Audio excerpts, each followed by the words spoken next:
Good evening, friends. We're reading today from chapter 23 of Mosiah. This is the last couple of chapters of the Come Follow Me for May the 11th through the 17th. And we're in chapter 23, which is the account of Alma. Remember, Alma had run off. He was going to be captured by King Noah and put to death because King Noah said he was building a rebellion. Really, what he was building was a church. And he'll be. This is the story of what happened to them after they left the people of King Limhi, and King Noah first, and then his son King Limhi. Excuse me. Chapter 23. Now Alma, having been warned of the Lord that the armies of King Noah would come upon them, and having made it known unto his people, therefore they gathered together their flocks, and took of their grain, and departed into the wilderness before the armies of King Noah.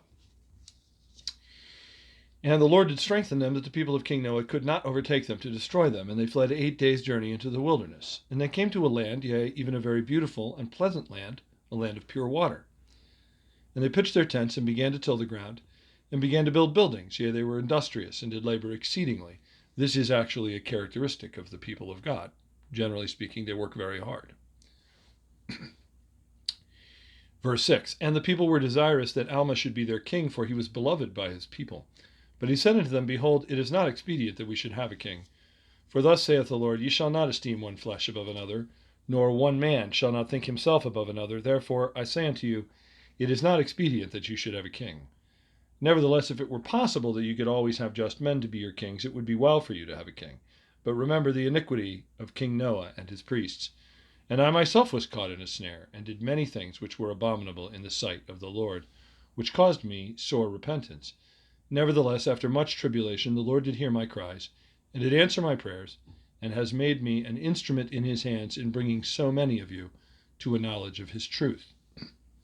Nevertheless, in this I do not glory, for I am unworthy to glory of myself. And now I say unto you, ye have been oppressed by King Noah, and have been in bondage to him and his priests, and have been brought into iniquity by them. Therefore you were bound with the bands of iniquity. And now, as ye have been delivered by the power of God out of these bonds, yea, even out of the hands of King Noah and his people, and also from the bonds of iniquity, even so I desire that ye should stand fast in this liberty, wherewith ye have been made free, and that you trust no man to be a king over you. And also trust no one to be your teacher nor your minister, except he be a man of God, walking in his ways and keeping his commandments. Thus did Alma teach his people that every man should love his neighbor as himself, and that there should be no contention among them. And now Alma was their high priest, he being the founder of their church. And it came to pass that none received authority to preach or to teach except it were by him from God. Therefore he consecrated all their priests and all their teachers, and none were consecrated except they were just men. Therefore they did watch over their people, and did nourish them with things pertaining to righteousness. And it came to pass that they began to prosper exceedingly in the land, and they called the land Helam. And it came to pass that they did multiply and prosper exceedingly in the land of Helam, and they built a city, which they called the city of Helam. Nevertheless, the Lord seeth fit to chasten his people. Excuse me, yea, he trieth their patience and their faith. Nevertheless, whoso putteth his trust in him, the same shall be lifted up at the last day.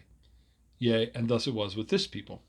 For behold, I will show unto you that they were brought into bondage, and none could deliver them but the Lord their God, yea, even the God of Abraham and Isaac and of Jacob.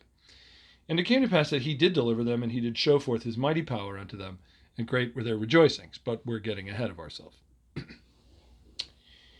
For behold, it came to pass that while they were in the land of Helam, yea, in the city of Helam, while tilling the land round about, behold, an army of the Lamanites was in the border of the land.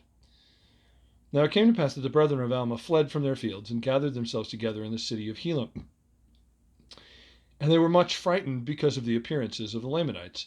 But Alma went forth and stood among them, and exhorted them that they should not be frightened, but that they should remember the Lord their God, and he would deliver them. Therefore they hushed their fears. I love that line. Therefore they hushed their fears, verse 28, and began to cry unto the Lord that he would soften the hearts of the Lamanites, that they would spare them, and their wives, and their children. And it came to pass that the Lord did soften the hearts of the Lamanites. And Alma and his brethren went forth, and delivered themselves up into their possession, into their hands, and the Lamanites took possession of the land of Helam. Now, The armies of the Lamanites, which had followed after the people of King Limhi, had been lost in the wilderness for many days. This is the group of people that was chasing after King Limhi. And somehow, even though you have an awful lot of people and all their flocks and herds and tents and everything, somehow they couldn't track these guys and they got lost in the wilderness. But, lucky them, they found the people of Alma instead, which my guess is later on when Alma gets together with Limhi, Limhi's going to be apologizing for that. Dude, I'm sorry, I didn't know that that's what was going to happen. But this army, as it's been wandering around the wilderness, has met some interesting people, which we'll read about here in just a second. Now, verse 31, and behold, they had found those priests of King Noah in a place which they called Amulon, and they had begun to possess the land of Amulon and had begun to till the ground. Now, the name of the leader of these priests was Amulon. And it came to pass that Amulon did plead with the Lamanites, and he also sent forth their wives, who were the daughters of the Lamanites, remember the ones that they kidnapped, to plead with their brethren that they should not destroy their husbands. And the Lamanites had compassion on Amulon and his brethren, and did not destroy them because of their wives. And Amulon and his brethren did join the Lamanites, and they were traveling in the wilderness in search of the land of Nephi, when they discovered the land of Helam, which was possessed by Alma and his brethren. And it came to pass that the Lamanites promised unto Alma and his brethren that if they would show them the way which led to the land of Nephi, that they would grant unto them their lives and their liberty. But after Alma had shown them the way that led to the land of Nephi, the Lamanites would not keep their promise. But they set guards round about the land of Helam over Alma and his brethren, and the remainder of them went to the land of Nephi, and part of them returned to the land of Helam, and also brought with them their wives and the children of the guards who had been left in the land. And the king of the Lamanites had granted unto Amulon that he should be a king and a ruler over his people, who were in the land of Helam. Nevertheless, he should have no power to do anything contrary to the will of the king of the Lamanites. So here we have Amulon, and Amulon and Alma are going to have a thing here. These are the priests of Noah, who everybody's been hunting because these are some seriously bad dudes.